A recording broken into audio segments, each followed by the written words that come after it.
कैरीगंज triple murder और rape case के दोनों मुख्य संदिग्ध पुरुषोत्तम तिवारी और दिवाकर गुप्ता के खिलाफ कुछ भी ठोस हमारे हाथ में नहीं था, ना कोई लीड थी। हमने उन्हें हिरासत से रिहा तो कर दिया था, पर उन्हें क्लीन चिट नहीं दी थी। अब हम 2017 के कोशी गांव डबल मर्डर केस को स्टडी करने जा रहे थे, हमारे केस के साथ जुड़ने वाली कड़ी ढूंढने के लिए।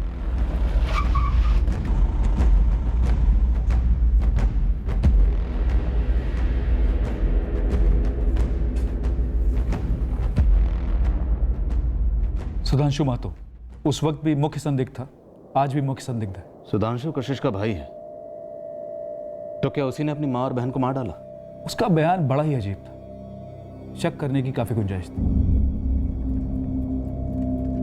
14 जुलाई को सुधांशु कोशी गांव से धनबाद के लिए निकलता है काम की तलाश में,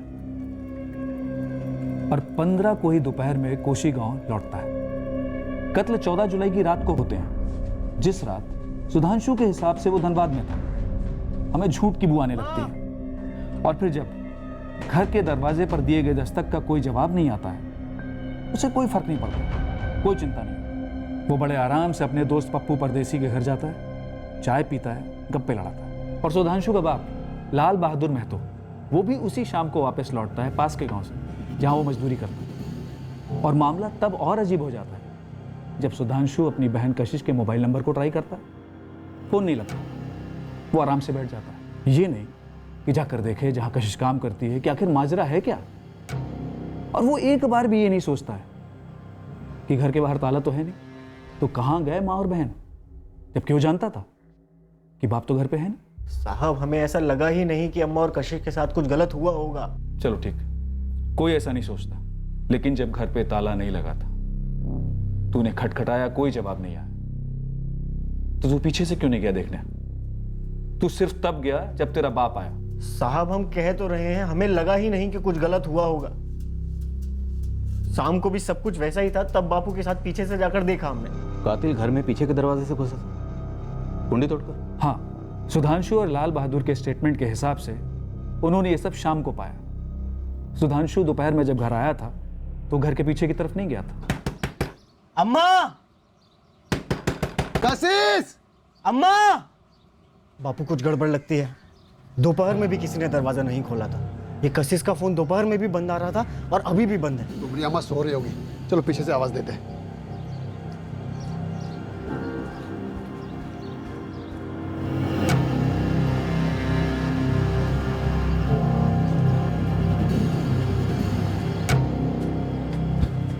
निर्मला! ए कशिश! पता नहीं कहाँ गई।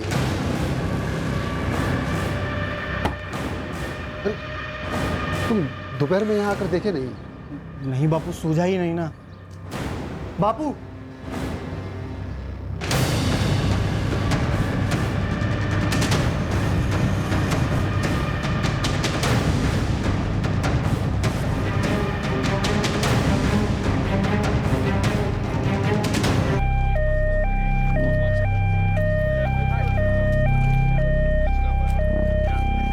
हम कल धनबाद गए थे साहब, आज दोपहर ही लौटे हैं। और लाल बहादुर, तुम भी यहाँ नहीं थे? हम 4 दिन यहाँ नहीं थे, बगल वाले गांव देवपुर गए थे साहब। ये अलमारी खुली हुई है, क्या क्या गायब है? साहब, कुछ 5-1 हजार रुपया, कशिश की कान की बालियां, कंगन और एक गले की चैन, सब गायब है साहब। सोने की थी? कशिश को खूब शौक था साहब, उसने अपनी मेहनत की कमाई से बनवाई थी। कुल मिलाकर ये लूट कितने की होगी? कैश और गहने मिलाकर लगभग 30-40 हजार की। और ये जो कशिश की मोबाइल शॉप में जॉब थी, वो रेगुलर थी? हाँ, 3 साल से काम कर रही थी और ठीक ठाक कमा भी लेती थी, लेकिन कशिश उस दिन काम पर नहीं गई थी। सर, वैसे बिना बताए तो कभी छुट्टी नहीं लेती थी कशिश। कल जब नहीं आई तो हमने फ़ोन लगाया तो फ़ोन बंद आ रहा था। दिन में भी 2 बार ट्राई किया, फिर बंद। फिर हमने छोड़ दिया कि कहीं घूमने घामने गई होगी। कशिश अकेले तो नहीं घूमने गई होगी ना राजीव? वो उसका निजी मामला है, हम क्या बताएं कि किसके साथ घूमने गई होगी। 3 साल से तुम्हारे यहाँ काम करती, कुछ तो पता होगा ना कि कौन उससे मिलने आता है, वो किसके साथ जाती थी। सर, हम तो यही कह पाएंगे कि कशिश अपने काम में बहुत अच्छी थी, सब कस्टमरों के साथ बहुत अच्छे से पेश आती थी।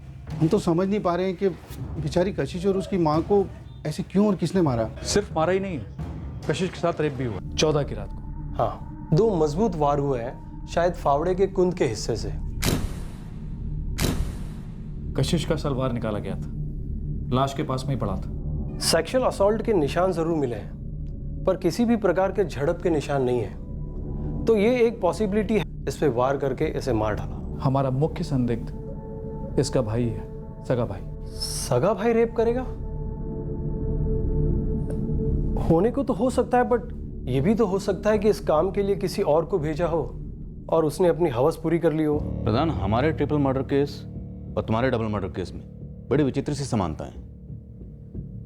कशिश के रेप में किसी झड़प के निशान नहीं मिले और हमारे केस में भी विक्टिम साधना की तरफ से कोई विरोध नहीं दिखता है। हाँ, रेप के निशान जरूर। इसके हाथों पर, खासकर इसके नाखूनों में झड़प की कोई निशानी। दोनों ही केसेस में घर के पीछे के दरवाजे से एंट्री होती है, कुंडी तोड़कर। हमारे केस में विक्टिम साधना तिवारी एक महिला ग्रुप की अध्यक्षा थी। उसके पास काफी जेवर और कैश था जो चुराया गया, और आपके केस में भी कशिश की गोल्ड ज्वेलरी और कैश चुराया गया। प्रधान, हमारे केस में विक्टिम रामानुज का अपने बड़े भाई पुरुषोत्तम के साथ प्रॉपर्टी को लेकर लंबे अरसे से डिस्प्यूट चला था। तुम्हारे केस में तुम्हें सुधांशु के खिलाफ कोई और ठोस सबूत मिला सिवाय उसके उस दिन के अजीब बर्ताव के, जिस दिन वो डेड बॉडीज मिली? अरविंद, दरअसल हमें कशिश के बारे में कुछ पता चला कि वो जो महंगे जेवर बनवाकर पहनती थी वो उसकी आमदनी से परे थे। मतलब कोई बॉयफ्रेंड गिफ्ट कर रहा था? बॉयफ्रेंड्स एक नहीं, बहुत से।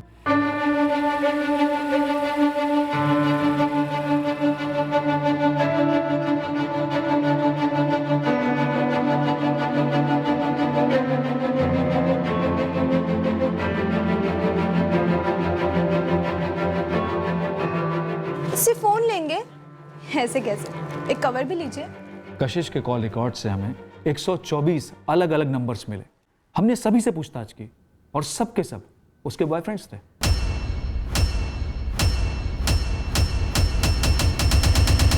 और सभी ने कबूल किया कि उनके कशिश के साथ में फिजिकल रिलेशंस थे। तो मतलब सुधांशु ने जो मर्डर किया उसके पीछे उसका मकसद था उसकी बहन के ये फिजिकल रिलेशंस। तो उसने गुस्से या शर्म इतना बड़ा कांड किया? कशिश का बाप तो लगातार ना बोलता रहा, लेकिन सुधांशु के धनबाद से लौटने के बाद से उसके अजीब से बर्ताव को देखकर हमने उस पर शक किया। हमें तो ये सब पता नहीं था ना साहब, हम तो बस सुधांशु के साथ बातें करने बैठे थे और चाय पे चाय चल रही थी बस। पप्पू परदेसी, ऐसी कौन सी दिलचस्प बातें हो रही थी चाय पर? यही कि कैसे तूने माँ बेटी को मार डाला? नहीं सर, बिल्कुल नहीं, हमने ऐसा कुछ भी नहीं किया। हमारे पास सबूत है साले कि सुधांशु के कहने पर तूने उसकी माँ और बहन को मार डाला, घर से पैसे चुराए, कशिश के बदन से जेवर उतारे और फिर कशिश का सलवार भी। नहीं साहब, आप हमें इस केस में ना फंसाइए। और सुधांशु ने हमें नहीं भेजा था वहां पर। किसे भेजा था उसने? साहब हम नहीं जानते, कसम से नहीं जानते हम। कशिश के अफेयर्स के बारे में नहीं पता था तुझे? कोई अफेयर नहीं था हमारी बहन का साहब, ये सब झूठ बकवास बोल रहे हैं लोग। हमारी कशिश एक सीधी मेहनती लड़की थी। बिना आग के कभी धुआं नहीं उठता है, और हम सबूत की बिना पर बात कर रहे हैं।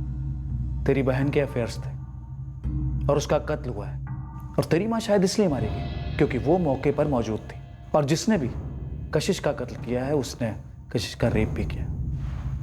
अब तू बता, किसे भेजा था तूने? हमने किसी को नहीं भेजा सर। हमारा शक सिर्फ सुधांशु पर ही था, और वो था कि बार बार मना करे जा रहा था। हमने कोर्ट से सुधांशु के ब्रेन मैपिंग की परमिशन हासिल की। हम पक्का थे कि इससे पता चल जाएगा कि ये आदमी कितना झूठ बोल रहा है। तो क्या सुधांशु झूठ बोल रहा था? सुधांशु महतो, बैठो। रिलैक्स सुधांशु, डरने की कोई जरूरत नहीं। एज पर प्रोसीजर हमने फॉरेंसिक साइकोलॉजिस्ट नवीन को हमारा वर्जन बता दिया था। हम 14 जुलाई को धनबाद गए थे काम से। उसके बाद नवीन ने सुधांशु से उसका स्टेटमेंट लिया था। ठीक है सुधांशु, अब तुम्हें दूसरे कमरे में ले जाया जाएगा, वहां आराम से बैठना। कुछ रिकॉर्डिंग सुनाई जाएगी, उसे आंखें बंद करके शांति से सुनना।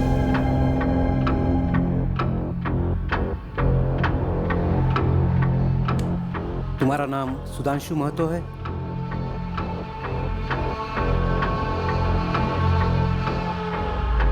सुधांशु, 15 जुलाई को जब तुम अपने घर गए थे, तुमने अपने मन में सोच लिया था कि तुम अपनी बहन कशिश को मार डालोगे। सुधांशु के स्टेटमेंट के अनुसार नवीन ने उसे कुछ बातें रिकॉर्डिंग करके सुनाई। उसमें सुधांशु पर आरोप लगाया गया और उसे निर्दोष भी बताया गया। इन बातों पर उसके ब्रेन के रिएक्शंस को नोट किया गया।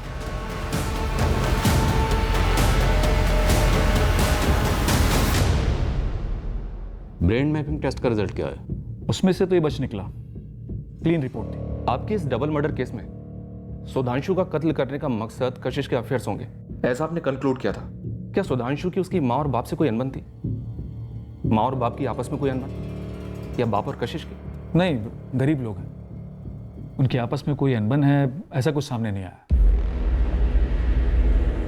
हमारे इस ट्रिपल मर्डर और रेप केस में बेसिकली दो मकसद सामने आए थे। पहला ये कि भाइयों की खेत को लेकर आपस में कोई रंजिश थी, और दूसरा ये साधना को शक था कि उसके पति रामानुज का ललिता के साथ कोई अफेयर चल रहा। सर, अगर इन दोनों केसेस के मकसदों को जोड़ें तो कहीं से भी कोई भी तालमेल बैठता ही नहीं। लेकिन दोनों क्राइम सीन्स मानो एक तरीके से एक जैसे हैं। पीछे के दरवाजे से एंट्री, किसी औजार से वार करने के बाद बलात्कार, उसके बाद हत्या, फिर पैसों और गहनों की लूट, और फिर मर्डर वेपन को वहीं क्राइम सीन के आसपास या क्राइम सीन पर छोड़ जाना। सर, दोनों ही जगहों पर, वहाँ कोशी गांव में सुधांशु महतो और यहाँ कैरीगंज में पुरुषोत्तम तिवारी और दिवाकर गुप्ता, इन सारे ही सस्पेक्ट्स के पास कुछ ना कुछ मोटिव्स हैं जो अलग अलग हैं। लेकिन हमारे पास इनमें से किसी भी सस्पेक्ट के खिलाफ कुछ भी कॉन्क्रीट नहीं है। मुझे लगता है कि एक तरह से ये भी दोनों ही केसेस में समानता है। हो सकता है दोनों ही केसेस में जो मेन सस्पेक्ट समझे जा रहे हैं, इनमें से कोई भी असली मुजरिम ना हो। बिल्कुल हो सकता है, क्योंकि दोनों केसेस में मोडस ऑपरेंडी लगभग सेम है और जुर्म भी लगभग सेम है। कहीं कुछ तो कनेक्शन होना चाहिए दोनों केसेस में, अगर हत्यारा सेम है तो। मुजरिम का दोनों पीड़ित परिवारों से कुछ ना कुछ कनेक्शन होना चाहिए। शायद डायरेक्ट पर्सनल लेवल पर ना हो तो किसी काम से, किसी भी तरह से वहाँ कशिश से जुड़ा होना चाहिए, और यहाँ साधना या रामानुज से। पॉइंट। अगर हमें इन दोनों केसेस में कोई भी एक इंसान कॉमन मिलता है, तब शायद इस केस का तोड़ हमारे हाथ में होगा। हमें उन सभी लोगों के नाम दीजिए जिनका रामानुज से पैसों का लेन देन रहा। अब हम उन सारे लोगों का पता करने में लग गए जिनके रामानुज से व्यावसायिक और निजी रिश्ते थे। किराने की दुकान से लेकर खेतों के काम तक जो उसने दूसरे किसानों को लीज पर दे रखे थे। शालिनी से भी कहा गया कि उन सारे लोगों के नाम सामने लाए जिनका साधना से काम के सिलसिले में मिलना होता था। कोशी गांव में इंस्पेक्टर प्रधान ने सुधांशु महतो से उसकी बहन कशिश की रोजमर्रा की जिंदगी के रिश्तों के बारे में पता लगाया, और साथ ही मोबाइल शॉप के मालिक राजीव जोशी से भी उन सभी क्लाइंट्स के बारे में पता लगाया गया जिनसे कशिश के बतौर सेल्स गर्ल व्यावसायिक रिश्ते थे। साथ ही हमने उन सारे 124 लोगों को खंगाला जिन्हें कशिश के बॉयफ्रेंड्स माना जा रहा था। ये सारी कोशिशें उस एक संदिग्ध को खोज निकालने के लिए की जा रही थी जो इन दोनों केसेस को जोड़ने वाली अहम कड़ी हो सकती है।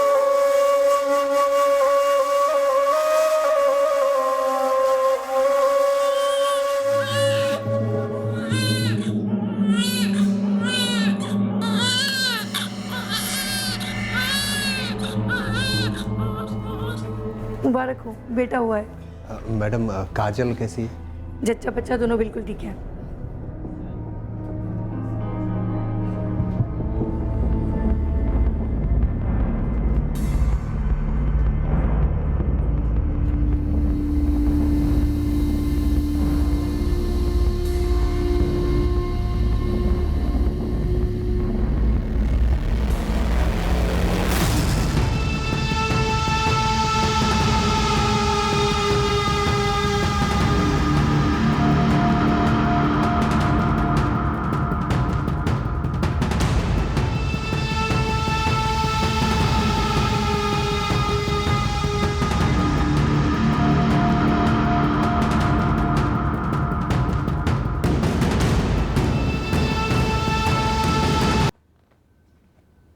दोनों केसेस में एक भी आदमी कॉमन नहीं मिला।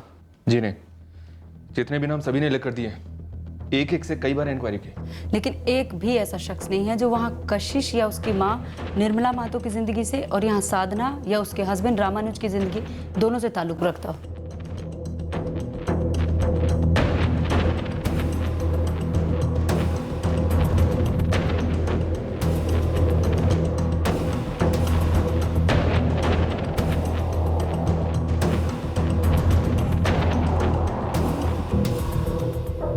2017 में कोशीगांव में हुए डबल मर्डर केस में एक नैरेटिव, एक वर्णन उभरा जिसमें कशिश के बेशुमार अफेयर्स को इस जुर्म का मकसद माना गया और इस केस की एक तस्वीर तैयार हुई। 2018 में अपने कैरीगंज में पहला वर्णन तैयार हुआ कि जुर्म का मकसद है रामानुज का उसके भाइयों के साथ खेत का मसला। उसके बाद दूसरा वर्णन तैयार हुआ जो था साधना का ललिता और ललिता के देवर दिवाकर के साथ झगड़ा। दोनों ही जगह से जो वर्णन उभरे, जो तस्वीरें बनी, वो दोनों केसेस के पीड़ित की अपनी ही दुनिया से जुड़े हुए थे और मेन सस्पेक्ट भी वहीं से पैदा हुआ। हमने अपना वर्णन तैयार किया, एक फ्रेम बनाया, उसमें सस्पेक्ट और उसका मकसद दोनों फिट बैठ जाते। लेकिन रामानुज, साधना और कोशीगांव की कशिश की जिंदगी से जो वर्णन उभरे, जो तस्वीरें बनी, उसमें कोई भी सस्पेक्ट फिट नहीं बैठ रहा। हमें असली मुजरिम और उसके असली मकसद का अंदेशा नहीं दे रहा। हो सकता है सर हमारे सारे नैरेटिव गलत हों। मेरा मतलब जुर्म के इर्द गिर्द जो तस्वीर बन रही है वो तस्वीर हकीकत से कोसों दूर हो। फिर तो यही निष्कर्ष निकलता है कि कातिल कोई रैंडम अज्ञात आदमी है जिसका इन दोनों केसेस में किसी भी पीड़ित से कोई डायरेक्ट ताल्लुक नहीं था। सर रैंडम है, अज्ञात, फिर तो कोशीगांव या कैरीगंज में से कोई भी हो सकता है।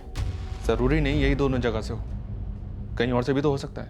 अगर हम इस थ्योरी को मानकर चलते हैं तो एक प्रोफाइल बनता है।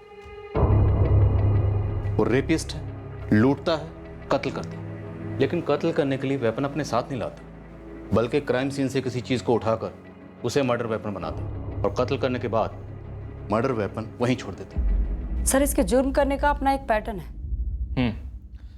एक ही जिले के 2 गांव में स्ट्राइक किया इसने, 2 अलग अलग सालों में। शायद पहले भी किया हो सकता है, सालों से करता है लेकिन कभी पकड़ा नहीं गया। एक काम करते हैं, हमारे धनबाद जिले में जितने भी हिस्ट्री शीटर्स हैं जिन्होंने इस तरह के क्राइम किए हैं, सबकी एक लिस्ट बनाते हैं। लेकिन क्या ये इतना चालाक है कि अपने पास फोन नहीं रखता? आज तक पकड़ा नहीं गया तो शायद हाँ चालाक है, या शायद लकी जो पकड़ा नहीं गया तो शायद अपने साथ सेलफोन भी रखता होगा। पकड़ा नहीं गया इसलिए मानकर चलते हैं कि लकी है, और ये भी मानकर चलते हैं कि अपने पास सेलफोन रखता है। तो अब हमारे पास पूरा खुला मैदान है। कोशीगांव 14 जुलाई 2017 और कैरीगंज 4 जून 2018। इन दोनों लोकेशंस पर उस रात जितने भी सेलफोन एक्टिव थे सबकी लिस्ट मंगवाते हैं और पता करते हैं कि वो कौन सा कॉमन नंबर है जो इन दोनों क्राइम सीन्स पर उस रात एक्टिव था। 1 साल का गैप है तो शायद नंबर चेंज कर लिया हो। थोड़ा लक हम भी आजमाते हैं, शायद नंबर चेंज ना किया, और अगर दूसरा सिम लिया भी है तो शायद अपने नाम पर लिया।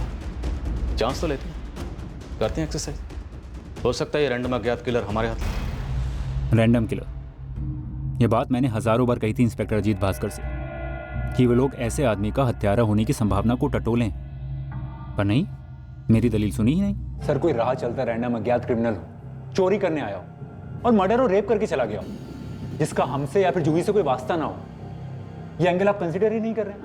क्यों? मर्डर, रेप और लूट की साफ सुथरी तस्वीरें मेरे साथ, और तो क्या बोल रहा है?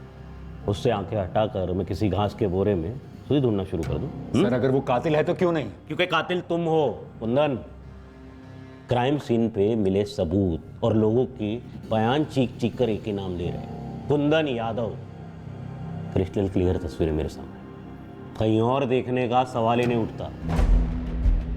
14 जुलाई 2017 की रात कोशीगांव में और 4 जून 2018 की रात को कैरीगंज में जितने भी एक्टिव नंबर्स थे सभी की स्कैनिंग पूरे जोरों से शुरू हो गई। दूसरी ओर हिस्ट्री शीटर्स की लिस्ट बनी और एक एक की बारीकी से पूछताछ हुई, जिसके रिकॉर्ड्स में अज्ञात खूनी के मोडस ऑपरेंडी की झलक भी दिखी, जैसे कि दरवाजा तोड़कर क्राइम सीन पर जाना।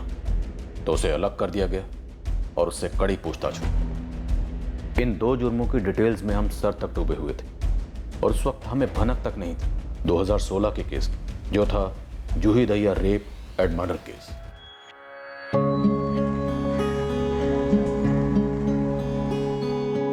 जूही और मैं मेरे डिपार्टमेंट में मिले थे। वो नई नई ज्वाइन हुई थी, वो मुझे रिपोर्ट करती थी, हमारा मिलना जुलना बढ़ता गया, दोस्ती हुई और फिर प्यार हो गया। 2013 से 2015 लगभग 2 साल हमारा रिश्ता आगे बढ़ता गया और फिर हमने शादी करने का फैसला ले लिया। ना ही हम उस लड़की से मिलेंगे ना ही उसके परिवार से। मेरी माँ दूसरी कास्ट की लड़की से शादी करने के पूरी तरह खिलाफ थी और जूही को उन्होंने तुरंत रिजेक्ट कर दिया। बस बस देखो कुंदन, जूही के पेरेंट्स को ऐसी कोई आपत्ति नहीं थी, लेकिन वो मेरी माँ की रजामंदी चाहते थे। हमने तब तक इंतज़ार करने का फैसला किया जब तक माँ अग्री नहीं हो जाती। आखिर में माँ मान गई और उसी वक्त मेरी जॉब से बकाये की अच्छी खासी रकम एक साथ मेरे हाथ आई। उन एरियर्स के पैसों में से काफ़ी पैसे मैंने जूही के अकाउंट में ट्रांसफ़र कर दिए ताकि शादी के खर्च में कोई अड़चन ना आए।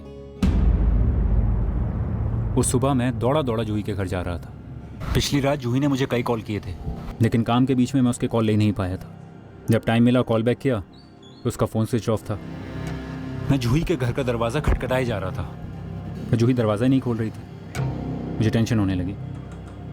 दरवाजे पर भी बाहर से ताला नहीं लगा था। मैं तभी जूही के मकान मालिक वासुदेव जी के घर गया। वो जब आए तो मैं उनके साथ जूही के घर के पीछे की तरफ गया।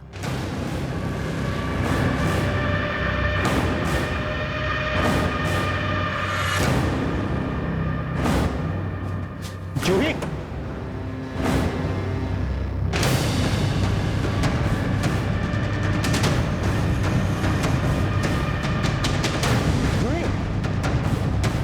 जूही, जूही, जूही। जूही की लाश देखकर मैं टूट गया पूरी तरह। उस वक्त एक बार भी मुझे ख्याल नहीं आया कि इस भयंकर कांड के लिए मुझे जिम्मेदार ठहराया जाएगा, मेरी जूही के मर्डर के लिए। मैंने कभी सपने में भी नहीं सोचा था कि मेरे और जूही के बीच 6 महीने से जो कपल्स वाली टेंशन चल रही थी वो इतनी बुरी तरह मेरे खिलाफ जाएगी। जूही के मर्डर के 3 दिन बाद मुझे जेल में डाला गया और फिर मैं जेल में ही रहा। इस दौरान मेरी पीठ पीछे काफ़ी कुछ हुआ जिसके बारे में मुझे कुछ मालूम ही नहीं था। तेरी जमानत की अर्जी फिर खारिज कर दी कोर्ट ने। माँ, आप तो हम पे शक नहीं करती ना? ये भी कोई सवाल है बेटा? लेकिन पुलिस कह रही थी तुम उन्हें उस जगह ले गए थे जहां पे तूने जूही का मोबाइल फेंका और हथियार भी। क्या माँ सरासर झूठ बोल रहे हैं वो लोग? जब से गिरफ्तार हो यहाँ से बाहर ही नहीं निकले हम।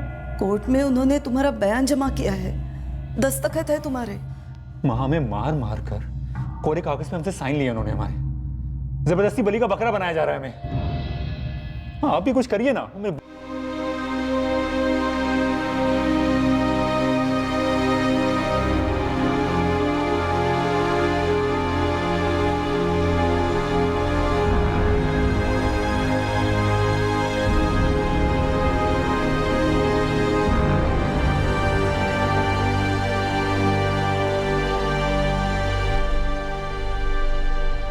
कैरीगंज के रामानुज तिवारी, साधना और कृष्णा तिवारी के ट्रिपल मर्डर केस के तकरीबन 2 हफ्ते पहले कुंदन यादव को जमानत मिली। पूरे 2 साल बाद उसने जेल के बाहर कदम रखा था और उस वक्त हमें जूही दहिया रेप और मर्डर केस के बारे में कुछ भी नहीं पता था। आगे चलकर हम उस केस तक पहुंचने वाले थे।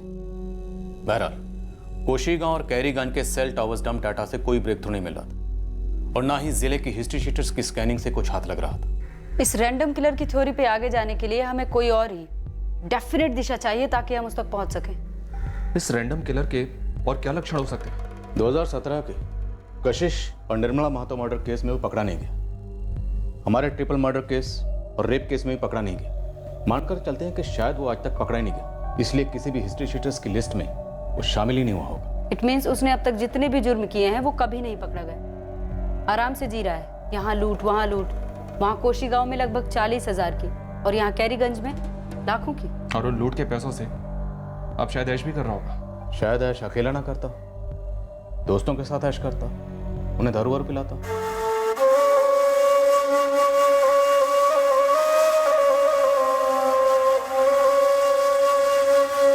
तो हो सकता है सर उसने नशे में अपने किसी न किसी दोस्त को कुछ ना कुछ बताया हो इस मर्डर के बारे में। लेकिन हमारे खबरी तो इस जिले के हर गांव में एक्टिव है, शराब के ठेकों पर, जुए के अड्डों पर, रेड लाइट एरियाज पर। अगर ऐसी कोई भी खबर होती तो हम तक पहुंच चुकी होती। राइट, पहुंच जाते। तो मतलब उस आदमी ने अब तक किसी को कुछ नहीं बताया होगा। हो सकता है सर उसके दोस्त भी शामिल होंगे इस लूट में, इसलिए मुंह बंद करके रखा हुआ है। मुझे डाउट है सर कि ऐसा आदमी सिर्फ ये 2 कांड करके बैठा होगा। इसने और भी जुर्म किए होंगे पर ये रडार में नहीं आया। लेकिन इतना तो है सर, इस जुर्म से उसने पैसे काफी कमाए होंगे और अब उन पैसों को उड़ा भी रहा होगा। इसका मतलब है कि ये आदमी अपनी औकात से ऊपर जीता है। इट मीन्स इसकी आमदनी और खर्चे में जमीन आसमान का अंतर है। ये तो बहुत फैला हुआ दायरा। ऐसा आदमी ढूंढने जाएंगे तो एक नहीं कई मिल जाएंगे। चुपचाप पूरे जिले के ऐसे लोगों को रडार में लेते हैं जिनकी आमदनी तो है 4 आना और खर्चा है रुपया। हो सकता है कि रैंडम किलर हमें इन्हीं लोगों में से मिल जाए। हम सिर्फ एक ब्लाइंड चांस नहीं ले रहे थे, बल्कि एक ऐसी खोज पर निकल पड़े थे जिसका आधार बिल्कुल हल्का था। हमें नहीं पता था कि इससे कोई ठोस रिजल्ट मिलेगा भी या नहीं।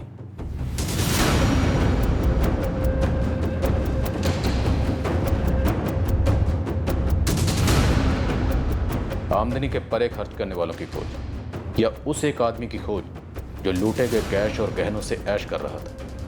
उसके लिए हमें जिले के हर एक आदमी की निजी जिंदगी में झांकना था, उनमें से हमारे टारगेट को ढूंढ निकालना था। इस खोज में ऐसा भी हो सकता था कि हमारे खबरी खुद मुजरिम से ही बात कर रहे हैं और उनको पता ही ना। हम हर दूसरे आदमी से हर तीसरे के बारे में पता कर रहे थे और तीसरे से दूसरे के बारे में, और करते करते पूरे मोहल्ले, पूरे इलाके, पूरे जिले के लोगों से बात हो रही थी। ऐसी कई आमदनी से परे खर्च करने वालों की प्रोफाइल्स उभर कर आई, लेकिन उनमें से एक थी जो हमारी नजर में आ गई। गुलशन मुंडा नाम है इसका, अमरपुर का है। 4 दिन पहले बेटे का बाप बना है। खर्चा आमदनी से ज्यादा करता है, क्या तो रहा है गुरु? इसके अलावा और ऐसी कौन सी बात है जिससे तुम्हें लगा कि हमें इसको टारगेट करना चाहिए? सर, गुरु कह रहा है कि ये काम तो पेड़ पौधे लगाने का करता है, पर इसका खर्चा इसकी आमदनी से ज्यादा है। इसके बारे में और जानकारी हासिल की तो पता चला कि ये अपने दोस्तों को विलायती पिलाता है, वो भी रेगुलर।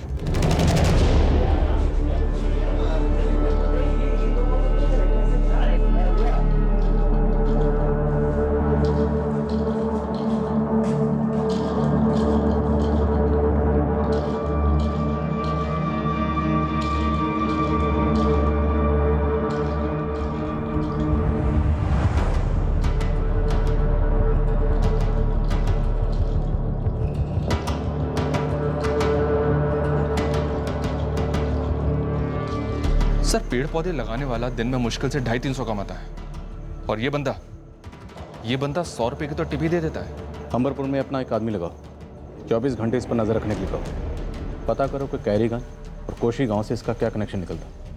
कुछ ठोस हाथ लगे तभी उठाना, वक्त से पहले उठाएंगे तो उसे बातें घुमाने का मौका मिल जाएगा।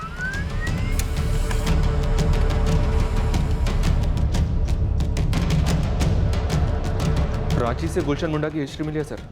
ये ओरिजिनली वहीं से बिलोंग करता है और 6 साल पहले 2 रॉबरी केसेस में अंदर भी हुआ था। नीरज, क्या यही है हमारा असली मुजरिम?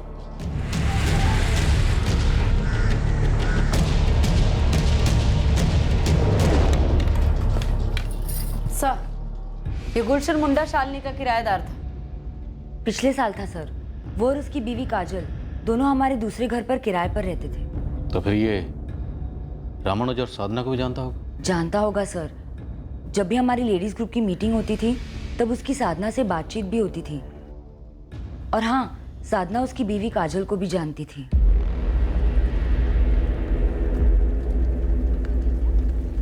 इतनी अहम जानकारी के बाद भी हमने गुलशन मुंडा को उठाया नहीं, बस उस पर नजर रखी, कड़ी बारीकी की नजर। सब बताओ तो, कहाँ ले जा रहे हैं, क्यों ले जा रहे हैं? हमने चुपचाप गुलशन के सबसे करीबी दोस्त राजू निषाद को उठा लिया। हमें गुलशन के खिलाफ जितने हो सके उतने ठोस सबूत चाहिए थे। साहब, हम चोरी नहीं किए हैं साहब, और ना ही हम चोरी का कमाई का पीते हैं। ये क्या बोल रहे हो साहब? साहब, हम अंबरपुर फर्नीचर फैक्ट्री के ना छोटे से कारीगर हैं। तो नहीं, तेरा दोस्त गुलशन मुंडा, जो तुझे और प्रशांत को लगभग रोज पिलाता, वो भी विलायती। इतने पैसे कहाँ से आते हैं उसके पास? तू फोकट की पीता है ठीक है, लेकिन अगर मुंह नहीं खोलेगा ना तो फोकट की सजा भी काटेगा, समझा? पता नहीं कैसे, लेकिन साहब गुलशन के पास बहुत सारे पैसे आते हैं। पेड़ पौधे का काम करता है ना वो, तो पैसे उगाता है या पैसों के पेड़ लगाता है? देख राजू, सीधी तरह से बता दे उसके पास इतने पैसे कहाँ से आते हैं। बोल। साहब, हम कह रहे हैं ना, हमको नहीं पता है। ये ऐसे नहीं मानेगा। एक काम करते हैं, इसकी अच्छी तरह से हाथ पैर तोड़ते हैं, उसके बाद ये बोलेगा। शुरू करो। हवलदार साहब साहब साहब बताते हैं साहब। हम माई कसम खा के कहते हैं साहब कि हमको बिल्कुल नहीं पता है कि वो पैसा कहाँ से लेके आता है, लेकिन साहब उसके पास बहुत सारे गहने भी हैं। तूने देखा? साहब, हमने बेचा भी है। कैसे? सब वो कहा है कि उसका बीबी अस्पताल में था, उसको लड़का हुआ था, तो उसने हमको 2 सोने का कंगन दिया था, और एक मंगलसूत्र भी दिया था, बोला इसे रांची में बेच दें। रांची में कहा?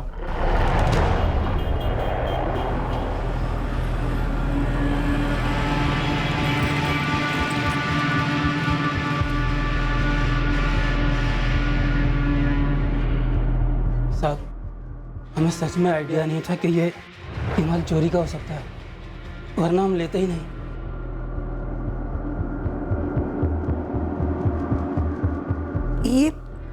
ये तो साधना के है। किसके पास मिला आपको ये? किसने किया ये कांड? ये ले कल्पना, 20,000 है। 6 महीने बाद 25 लौटाएगी तू।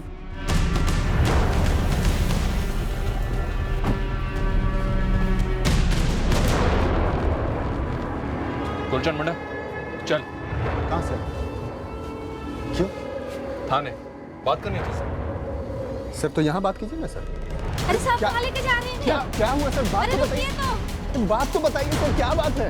अरे सर रुकिए तो। गुलशन मुंडा, तेरा तो खात्मा। जा। अरे रुकिए तो। 14 जुलाई 2017 को तुमने कोशी गांव की कशिश और उसकी मां निर्मला महतो का कत्ल किया, कशिश का रेप किया और घर लूटा। 4 जून 2018 को कैरीगंज के रामनोज तिवारी और उसकी पत्नी साधना और बेटे कृष्णा का कत्ल किया। साधना का रेप किया और घर लूटा, लेकिन उनका बड़ा बेटा दर्पण वो बच गया और तुझे पहचान लिया। और जो जेवर तूने तेरे दोस्त राजू के हाथों बिकवाए थे वो भी बरामद हुए हैं।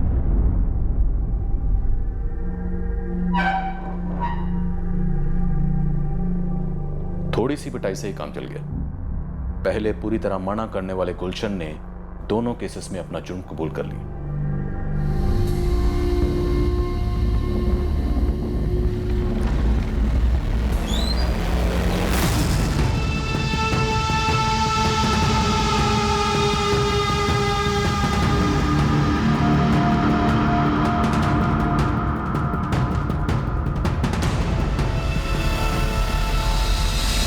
हम वहाँ अलग अलग होटलों में उनके गार्डन संभालते थे, और ये कशिश जो थी अलग अलग लौंडों के साथ आती थी, हर बार अलग। सर वो मेरे दिमाग में ऐसे बैठ गई थी, मतलब बैठ गई थी। और ये साधना जो थी उसको भी हम कई बार देखे थे। हमारी मकान मालकिन जो शालिनी जी थी उनके घर पे देखे थे, वो भी ऐसे दिमाग में बैठ गई थी सर।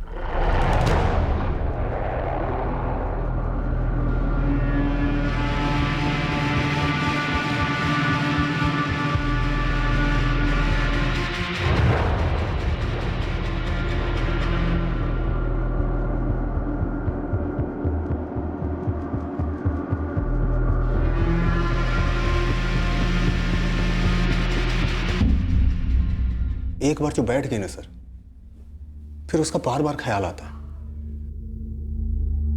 मतलब दिखाई भी देने लगती है ऐसे सामने, जैसे आप लोग नहीं दिखाई दे रहे हैं वैसे। ये पागलों वाली हरकत बंद कर और सीधा सीधा जवाब दे। जब तू कशिश के घर में घुसा तुझे पहले से पता था कि उसका भाई सुधांशु और पिता घर पर नहीं है? उसके बाप को तो सर हमने कभी देखा ही नहीं था। पहले भी 2-4 दफा जब झांका था तो उसका भाई होता था। उस रात जब झांका तो कोई नहीं था, वो थी और बुढ़िया थी।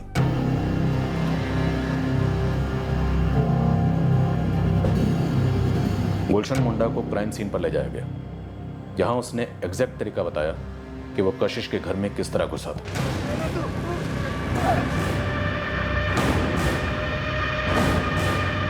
अंदर कहां से घुसा था? इधर से सर। ये कुंडी का ना स्क्रू ढीला था, जोर से धक्का दिए खुल गया। चल दिखा कैसे किया।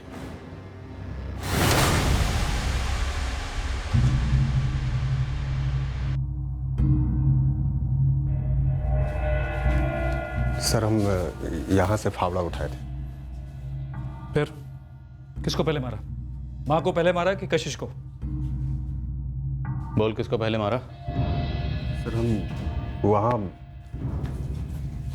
यहाँ कशिश के साथ सो रहे थे और नींद में उससे प्यार कर रहे थे।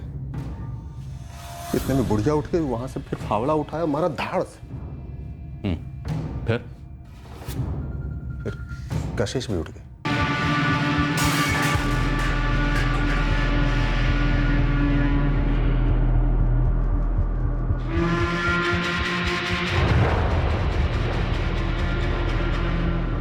फिर बेहोशी की हालत में कशिश के साथ बलात्कार किया? अभी वापस उसे मार दिया फावड़े से।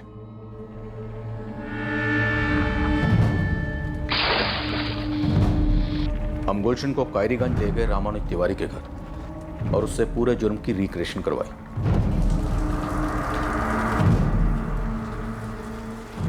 सर यहाँ पर कुछ मिस्त्री काम कर रहे थे तो उनका औजार टूट गया था।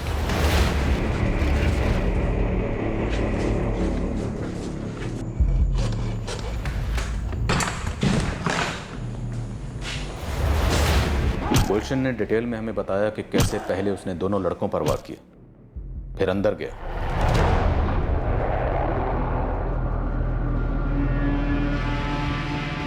साधना पर वार किया, बेहोश कर दिया उसे, फिर रामानुज को मार डाला, फिर साधना के साथ बलात्कार किया।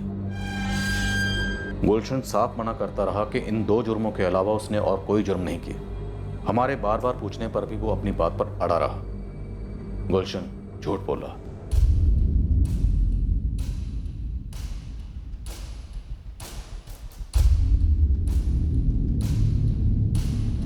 वो 2 साल जो मैंने जेल में काटे, तब अक्सर बिल्कुल ही निराश हो जाता, डिप्रेस्ड, एकदम डिप्रेस्ड। ख्याल आता कि अब जिंदा रहने का क्या मतलब है, करियर खराब, नाम खराब, मर ही जाना बेहतर है। और अब जब बेल हुई है तभी कुछ बदला नहीं है। मैं अब भी आरोपी हूँ, संदिग्ध नहीं, आरोपी, अक्यूज्ड।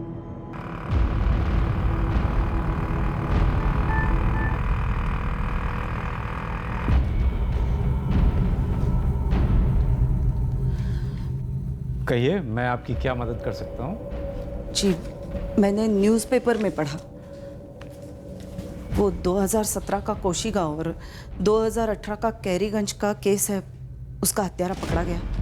उस हत्यारे ने जिस प्रकार मर्डर्स किए हैं, उसे देखकर आपको ऐसे नहीं लगता कि जूही दहिया हत्या केस में भी इसी का हाथ हो सकता है? जूही दहिया हत्या केस 2016 का केस है।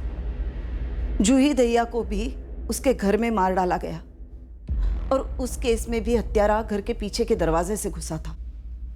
ओह हाँ, उसमें तो वो लड़की इलेक्ट्रिसिटी डिपार्टमेंट में काम करती थी, लेकिन उसमें तो उसका मंगेतर कन्विक्ट हुआ था। हम उस मंगेतर कुंदन यादव की मां है, सावित्री यादव। 2 साल बिना जमानत के जेल काटी है हमारे बेटे ने। कुंदन ने जूही को नहीं मारा था और जूही का केस इन दोनों केस की तरह है। हम विनती करते हैं आपसे, कुछ कीजिए इस बारे में। कुंदन जूही से प्यार करता था, उससे शादी करने वाला था, उसको बुरी तरह फंसाया गया है। हम हाथ जोड़ते हैं, इकलौता बेटा है हमारा और निर्दोष है, कुछ कीजिए इस बारे में।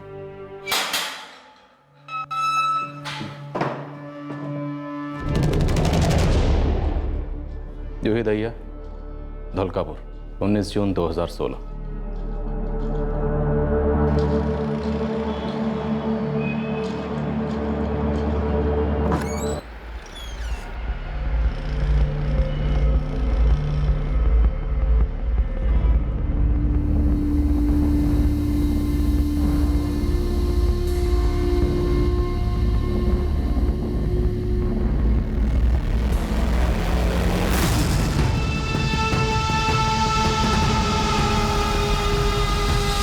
जूही के मकान मालिक वसुदेव, जो होमगार्ड में काम करते हैं, जिनका बगीचा तू संभालता था, उन्होंने तुझे पहचान लिया।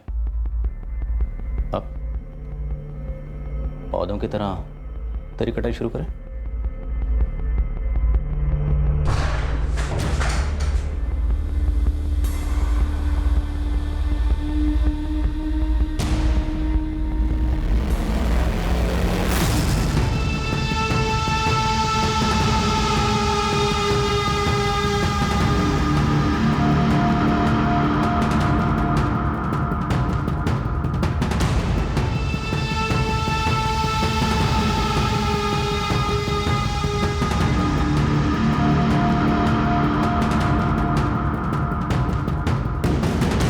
अरविंद बोल रहा हूँ। यस अरविंद। सर, गुलशन मुंडा ने जूही दहिया का मर्डर और रेप कबूल कर लिया।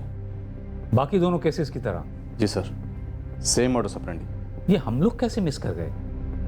कैसे अरविंद? आपको पता तो चली क्या होगा सर? हाँ, उसने कबूल किया है, हम देख रहे हैं। 2 साल पहले देख लेते, ईमानदारी से देख लेते तो बेटर था ना सर। देख, अभी सिर्फ उसका कबूलनामा आया है, कुछ भी क्लियर नहीं है, री इन्वेस्टिगेट होगा। सर, आपने क्राइम सीन से फिंगरप्रिंट्स लिए ही नहीं थे, आपकी चार्जशीट में उसका जिक्र तक नहीं है। भास्कर सर, आप चूक गए इसलिए हमको बेल मिल गई, वरना आपने तो फांसी पे चढ़ाई देना था हमको। मैंने कहा ना कि हम केस की री इन्वेस्टिगेशन करेंगे। ठीक है?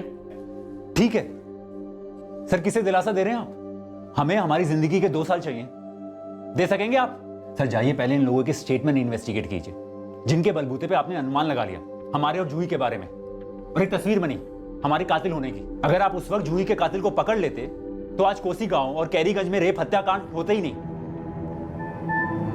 सर, आपकी ये री इन्वेस्टिगेशन उनको जिंदा कर सकती, उनकी जिंदगी वापस लौटा सकते हो आप? देख, जो हो गया वो वापस नहीं आ सकता कुंदन। हमसे झूठा कन्फेशन लेटर लिखवाया, फिर मार मार के हमसे उस पर साइन कराया, और कोर्ट में ये बोला कि आप हमें वो सारी जगह लेके गए जहां पर एविडेंस मिले हैं। सर, आपको भी पता है और हमें भी पता है, हमने जेल से एक कदम भी बाहर नहीं निकाला था, और अब ये री इन्वेस्टिगेशन करके आप क्या कर लेंगे ऐसा? देख, 1000 बार मैंने कहा और कहूं 1000 बार कि केस की री इन्वेस्टिगेशन हो रही है। फिलहाल के लिए यही स्टेटस है। गुलशन मुंडा पर कशिश महतो और साधना तिवारी के बलात्कार और कत्ल, और निर्मला महतो, रामानुज तिवारी और कृष्णा तिवारी के कत्ल के चार्जेस लगे। जूही दहिया मर्डर और रेप केस की री इन्वेस्टिगेशन एक नई टीम करेगी। उसके बाद गुलशन मुंडा पर जूही दहिया के रेप और मर्डर के चार्जेस भी लगाए जाएंगे। फिर मिलेंगे अगले हफ्ते एक नए केस के साथ। क्राइम पेट्रोल सतर्क,